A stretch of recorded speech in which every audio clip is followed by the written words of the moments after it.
नमस्कार। मैं अशोक जरोठी सभी भाई बहनों का चैनल पर स्वागत है। दोस्तों, हमारे देश का जो सिस्टम है ना, वो भ्रष्टाचारियों के लिए स्वर्ग बना हुआ है। इस विषय में बात करते हैं। सभी भाइयों से प्रार्थना है, वीडियो बहुत ही ज्ञानवर्धक आज का, इस वीडियो को आखिर तक सुने और ज्यादा से ज्यादा भाइयों को शेयर करें। और जिस भाई ने चैनल सब्सक्राइब नहीं कर रखा, कृपया मेरे चैनल को भाई सब्सक्राइब भी कर लेना। जस्टिस वर्मा ने अपने पद से इस्तीफा दे दिया है। और जस्टिस वर्मा कौन है? जो पिछले साल जिनके दिल्ली कोठी में नोट जड़ते पाए गए थे और जिनको दिल्ली हाईकोर्ट से ट्रांसफर करके इलाहाबाद हाईकोर्ट भेजा हुआ था। और वर्मा जी अपने इस्तीफे में लिख रहे हैं, अब मुझे बहुत पीड़ा हुई है और गहरे दुख के साथ मैं अपने पद से इस्तीफा दे रहा हूं। और इस इस्तीफे के बारे में देश की मीडिया में कहीं कहीं दूर दूर तक कोई खबर नहीं है। इसका मतलब ये है, ये जो इस्तीफा दिया ना, ये वॉलेंट्री इस्तीफा नहीं दिया गया है। ये जो कोई डंडा पड़ा है या कोई, यानी कि मैच फिक्सिंग दिखाई दे रहा है इसमें इस्तीफे में। अगर किसी लोअर कोर्ट की या कार्यपालिका कोई अधिकारी पकड़ा जाता है, इस तरह कोई मामला बढ़ता है, तो कई घंटे तक देश की मीडिया उसी खबर को चलाती है। लेकिन हाई कोर्ट के जज ने इस्तीफा दे दिया, जिस पर भ्रष्टाचार के मामले के आरोप लगे थे, कोठी में बोरियों में नोट जड़ते हुए मिले थे। उस मामले की खबर है, छोटी सी भी खबर नहीं चलाई मीडिया ने। तो इससे स्पष्ट है, इस्तीफा जानबूझ कर नहीं दिया, स्वेच्छा से नहीं दिया गया। इस्तीफे के पीछे कोई कहानी है। और इस इस्तीफे को देखकर याद आ जाती है जो कॉरपोरेट जगत की। कॉरपोरेट जगत में क्या होता है, कोई आदमी भ्रष्टाचार करता है तो उसको निकाला नहीं जाता भ्रष्टाचार के मामले। उसे कॉरपोरेट जगत में क्या करते हैं, उसको स्वेच्छा से इस्तीफा दिलाया जाता है। और यह समझौता होता है, अगर आप हमारे खिलाफ नहीं बोलेंगे, हम हमारे खिलाफ नहीं बोलेंगे, आप तुरंत रिजाइन करके चले जाओ अपनी मर्जी से। और अगली कोई दूसरी कंपनी आपको नौकरी देगी, आपकी इंक्वायरी होगी, तो उस समय भी हम आपके खिलाफ नहीं बोलेंगे। यानी कि एक समझौता होता है मिला जुला। और इससे बढ़ावा किस चीज को मिलता है? भ्रष्टाचार को। और इस इस्तीफे में से भी वही सुगंध आ रही है एक तरह से, कि उन्होंने 1 साल तक किरकिरी कराई भारत की न्यायपालिका की, भारत के सुप्रीम कोर्ट की और 3 हाई कोर्टों के मुख्य न्यायाधीशों की। क्यों? सुप्रीम कोर्ट के आदेश पर यशवंत वर्मा के खिलाफ जो कमेटी बनी थी, उसमें 3 स्टेटों के हाई कोर्ट के चीफ जस्टिस थे, उन्होंने अपनी रिपोर्ट दी थी इनके खिलाफ।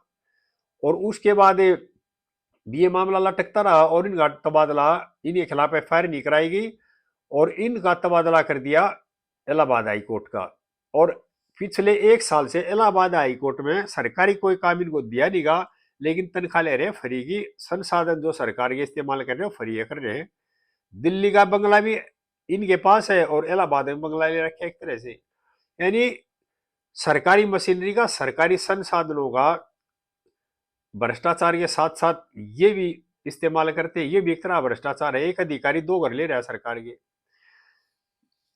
लेकिन मुद्दा क्या है दोस्तों, इतना बड़ा मामला सुर्खियों में आया और उसके बाद देश की न्यायपालिका, देश के मीडिया हाउस सब चुप बैठे।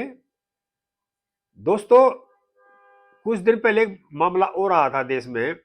8वीं क्लास के चैप्टर में न्यायपालिका का भ्रष्टाचार का चैप्टर जोड़ा था। उस मामले में तुरंत स्वयं संज्ञान लिया गया न्यायपालिका ने। ठीक, अच्छी बात है, लेना भी चाहिए था।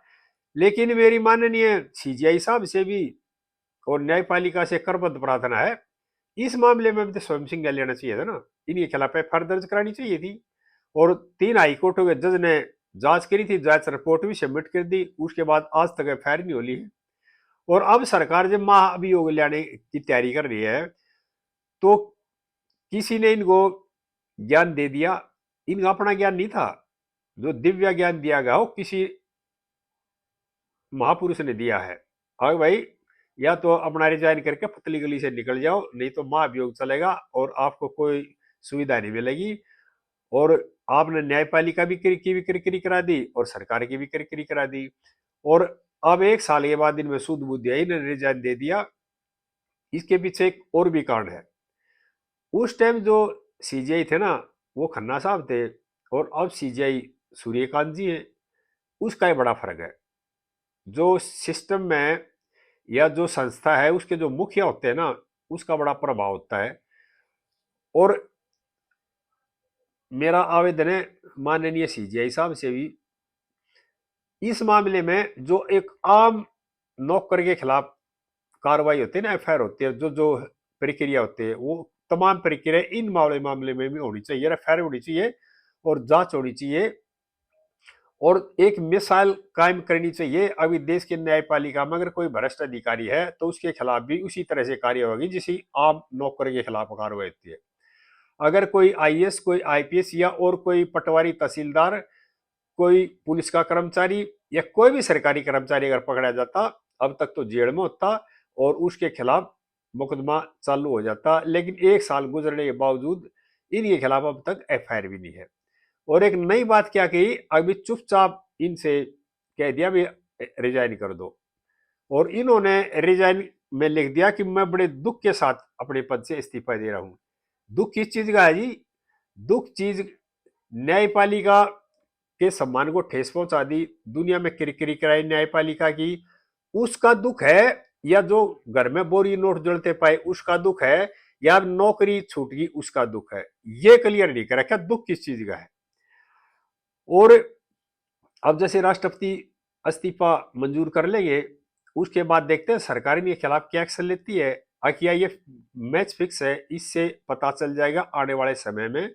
अगर इनका इस्तीफा स्वीकार करने के बाद और तुरंत सरकार आदेश देती है कि इसके खिलाफ जैसे भी और सरकारी नौकरी के खिलाफ कार्रवाई होती है, खिलाफ भी वही कार्रवाई होनी चाहिए, एफआईआर होनी चाहिए और जांच होनी चाहिए। अगर सरकार इस तरह के आदेश तुरंत करती है तो इसका मतलब है कि सरकार भ्रष्टाचार के प्रति संवेदनशील है, और इस मामले में अगर लिपापोती करती है तो इसमें यानी कि सरकार भ्रष्टाचार के खिलाफ संवेदनशील है ना, और न्यायपालिका भ्रष्टाचार के खिलाफ संवेदनशील है, क्योंकि ये मामला जुड़ा है न्यायिक अधिकारी के खिलाफ।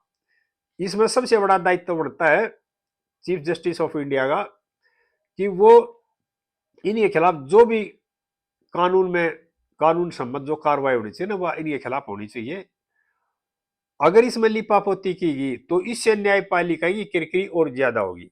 पहले भी 1 साल तक किरकिरी हुई थी, लोग ने आवाज उठाई थी, बोले थे सोशल मीडिया पे, इस तरह के लोगों ने सुझाव दिए थे, कमेंट्स किए थे। लेकिन जब 8वीं क्लास के चैप्टर में न्यायपालिका के भ्रष्टाचार का मामला जुड़ा था, उसमें न्यायपालिका ने स्वयं संज्ञान ले लिया, तो इस मामले में भी न्यायपालिका ने स्वयं संज्ञान लेना चाहिए। अगर स्वयं संज्ञान नहीं लिएगा तो इसका मतलब है जो देश की जनता प्रश्न उठाती है ना, जो सवाल करती है, और न्यायपालिका से जो रोजाना विश्वास गिर रहा है, यही कारण है कि न्यायपालिका अपने अधिकारियों पर कभी भ्रष्टाचार का आरोप लगाते हैं तो उसमें सही कानून सम्मत कार्रवाई नहीं करती। यानी कि एक दोहरा रूप है, आम जो नौकर है उसके खिलाफ अलग कानून है एक तरह से, और जो न्यायपालिका के अधिकारी पकड़े जाते हैं उनके खिलाफ वो भेदभाव, अपना परिवारवादी, इस तरह की बातें अपनाई जाती हैं।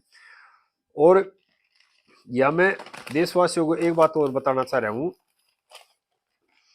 हाई कोर्ट के जो जज थे ना, उन्होंने अपनी रिपोर्ट में क्लियर कर दिया था भी इनके खिलाफ जो है, जो नोट जलते पाए ये सबूत सही है, ये सच्चाई है। लेकिन उसके बाद भी 1 साल से ऊपर निकाल दिया, किसी तरह की कोई एफआईआर नहीं है, कोई जांच नहीं है, और मामला कहाँ है, सरकार के पास, संसद के पास भेज दिया महाभियोग के लिए।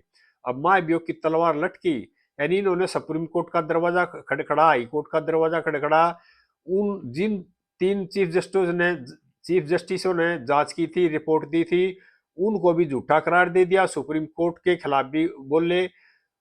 और जब किसी भी दरवाजे से इनको राहत नहीं मिली ना, और किसी ने इनके बारे में या इनको मदद नहीं पहुंचाई, तो अब किसी ने इनको ज्ञान दे दिया, अब आपके पास एक ही चारा बचा है कि आप रिजाइन कर जाओ स्वेच्छा से। अगर ये स्वेच्छा से रिजाइन करते, न्यायपालिका का सम्मान करते, जिस दिन ये के घर में वो दुर्घटना हुई थी तुरंत खुद एफआईआर दर्ज कराते, पुलिस को बुला करके इसकी जांच कराते और उसी दिन रिजाइन करते अपने पद से। जिन तो था न्यायपालिका का सम्मान। इन्होंने कार्यपालिका के सम्मान को और न्यायपालिका के सम्मान को दोनों को ठेस पहुंचाई। क्यों? न्यायपालिका के सम्मान को ठेस इसलिए पहुंचाई कि इन्होंने अपने पद से रिजाइन नहीं किया और अब 1 साल के बाद रिजाइन किया है, ना कोई जांच कराई मामले की, एक तरह से मामले को लिपापोती। और जिन जजों ने, हाई कोर्ट के 3 जजों ने रिपोर्ट दी, उनको भी झूठा बताया एक तरह से। और कार्यपालिका को जांच नहीं करने दी, ना शिकायत करी। हाई कोर्ट के जज के घर में इस तरह की घटना घटी, किसी तरह की कोई एफआईआर नहीं, कोई जांच नहीं। मैं ये कह रहा हूं यहाँ पे, जस्टिस वर्मा जी बहुत ईमानदार आदमी है, लेकिन घर में मान लो उनको फंसाने के लिए किसी ने इस तरह का काम किया था तो उसकी जांच भी होनी चाहिए थी, उसमें एफआईआर दर्ज कराते। अगर किसी ने इस तरह का दुस्साहस किया था तो वो आदमी गिरफ्तार होता जो इनको फंसाना चाह रहा था। लेकिन क्या है, सारे मामले को लिप्पा पोती में लगे हुए थे। और अब भी ऐसा लग रहा है इस मामले को लिपापोती करके और जस्टिस वर्मा को पतली गली से रास्ता दे दिया निकलने का। सभी भाइयों से प्रार्थना है, देखते हैं आगे 1-2 दिन में इसमें क्या होता है और राष्ट्रपति जी और केंद्र सरकार क्या कार्रवाई करती है इसमें। आगे इस तरह की बातें फिर शेयर करते रहेंगे। जय हिंद देशवासियों।